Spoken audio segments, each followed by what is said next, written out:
Hello and welcome to Small Group. As we're nearing the end of our focus season, The Good Life, we spoke this past Sunday about the life for God posture. The truth is, most of us want to make a mark, to leave a legacy, or to do something meaningful with our lives.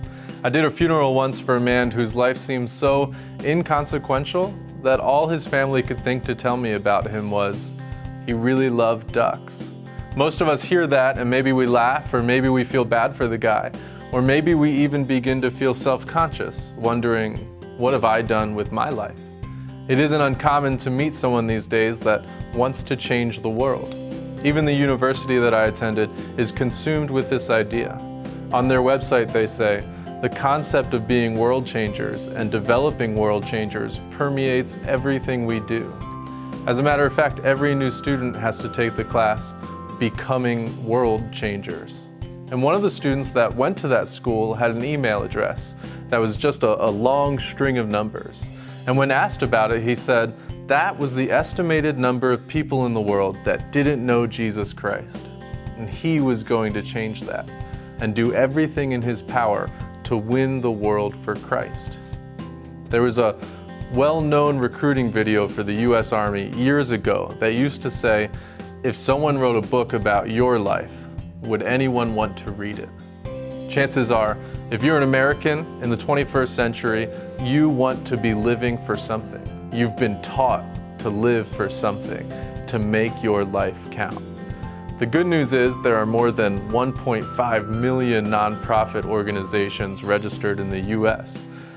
There's even a social media platform for the sole purpose of connecting you to causes and, quote, showing the world what you care about. End quote.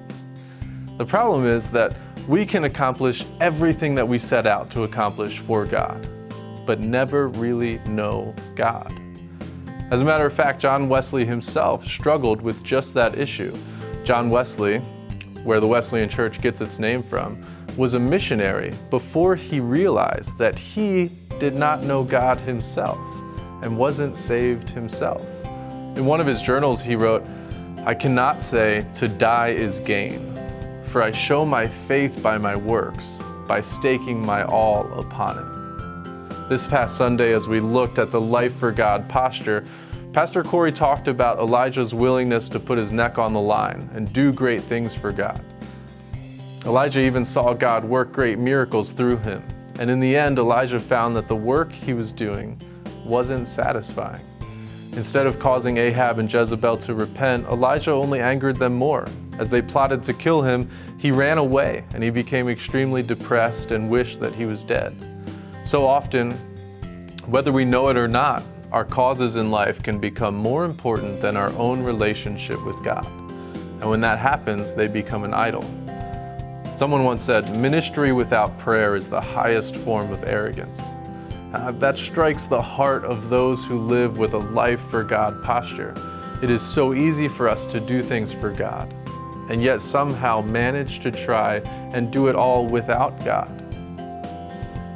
That's why we talked about this past Sunday, and that's why it's so important to remember that life is good when our work for God flows out of our relationship with God.